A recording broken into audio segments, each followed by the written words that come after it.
अस्सलामुअलैकुम, हाय, हेलो, నమస్తే. Let's cook with పర్వీన్కి స్వాగతం. మనం ఈరోజు పచ్చి పప్పుడుకాయతోటి పప్పుడుకాయ పౌడర్ ప్రిపేర్ చేసుకుందాము. ఈ పౌడర్ ఎందుకు, దేనికి, దీనివల్ల ఉపయోగాలు ఏంటి, ఇది మనకు దేనికి ఉపయోగపడుతుంది అనేది నేను మీకు ఇక్కడ చూపిస్తాను, చెప్తానండి. ఈ పచ్చి పప్పుడుకాయ వచ్చేసి మనకు ఆరోగ్యానికి చాలా మంచిదండి. ప్లేట్లెట్స్ కానీ అలాంటివి కానీ తక్కువ ఉన్న వాళ్ళు తింటే చాలా మంచిదండి. ఈ పౌడరు నేను ఎందుకు ప్రిపేర్ చేస్తున్నాను అనేది కూడా నేను మీకు ఇక్కడ చెప్తానండి. ఇలా కట్ చేసి మీరు సన్నగా స్లైసెస్ లాగా కట్ చేసేసుకోండి. ఈ కట్ చేసుకున్న స్లైసెస్ని ఒక ప్లేట్లో పెట్టేసి చక్కగా ఎండలో ఒక 2-3 రోజుల వరకు ఉండనివ్వండి. ఇవి కరకర అలా అనిపిస్తుంది కదండి. ఇవి పూర్తిగా ఎండిపోయాక మనం గ్రైండ్ చేసుకొని దాన్ని పౌడర్ లాగా ప్రిపేర్ చేసుకోవాలి. ఇంకో పద్ధతిలో కూడా మనం ఇది ప్రిపేర్ చేసుకోవచ్చండి. ఇదిగో ఇలాగా మనకు కొబ్బరి తురుముతాం కదండి, అలానే ఇలా ఒక పెద్ద హోల్స్ ఏ సైడ్ ఉన్నాయో చూసుకొని ఆ సైడ్లో మనం ఇలాగ పప్పుడుకాయని తురిమేసుకోవాలండి. తురిమేసుకున్నాక ఈ తురుములు కూడా ఎండలో పెట్టేసి ఇలా చక్కగా దూరంగా ఇలా అనేసేయండి. ప్లేట్లో మొత్తం అలాగా మొత్తం స్ప్రెడ్ చేసేయండి. మంచి ఎండ ఉన్న చోట దీన్ని ఎండలో పెట్టేసేయండి. ఇది 2 నుంచి 3 రోజులు పడుతుందండి ఎండడానికి, చక్కగా కరకర అనిపించడానికి. ఇలా మనం పాపడాలు ఎలా అయితే ఎండలో పెడతామో అలాగా ఎండలో పెట్టేసేయండి. కాస్త కలర్ చేంజ్ అవుతుంది, పర్వాలేదండి, దీని పవర్ అస్సలు పోదు, దీని పవర్ దీనికే ఉంటుంది.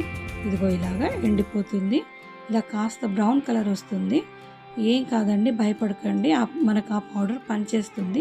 ఈ పౌడర్ దాదాపు 1 సంవత్సరం నుంచి 2 సంవత్సరాల పాటు నిల్వ ఉంటుంది. ఫ్రిడ్జ్లో స్టోర్ చేసి పెట్టుకోండి.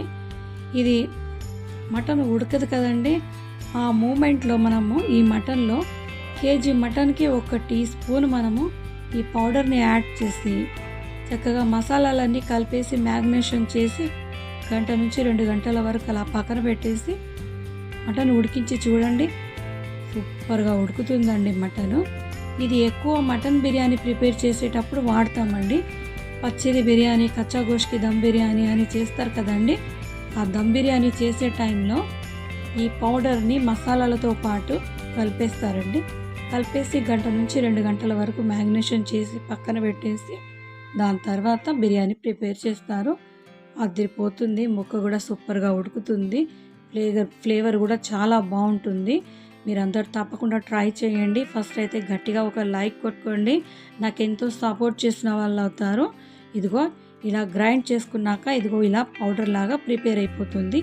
ఈ పౌడర్ని ఒక గ్లాస్ కంటైనర్లో మీరు స్టోర్ చేసి పెట్టుకోండి. లేదు ప్లాస్టిక్దైనా పర్లేదండి. దాంట్లో మీరు స్టోర్ చేసినాక ఆ ప్లాస్టిక్ జార్ని తీసి ఫ్రిడ్జ్లో పెట్టేసేయండి.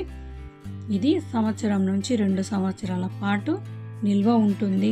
మీకు ఎప్పుడు పడితే అప్పుడు పప్పుడుకాయ పచ్చిది దొరకదు. ఆ మూమెంట్లో మీరు ఈ పౌడర్ని వాడుకోవచ్చండి. చాలా బాగుంటుంది. కర్రీస్ కూడా తొందరగా ఉడికిపోతాయి, ఆరోగ్యానికి కూడా చాలా మంచిది. ఈ గుట్కా మలపాకులో వాడతారు కదండి, వక్కలు, అవన్నీ వీళ్ళు వాడతారు. అవి వాడకుండానే మీకు ఇక్కడ మటన్ ఉడికిపోతుందండి. ఇది మీరు తప్పకుండా ట్రై చేయండి. మీ ఎక్స్పీరియన్స్ నాతో కామెంట్ సెక్షన్లో మర్చిపోకుండా షేర్ చేసుకోండి. చూడండి ఎంత బాగా వచ్చింది కదా పౌడరు. నా వీడియో కనుక నచ్చినట్లయితే like, share, comment, subscribe, hit the bell icon. Thank you for watching.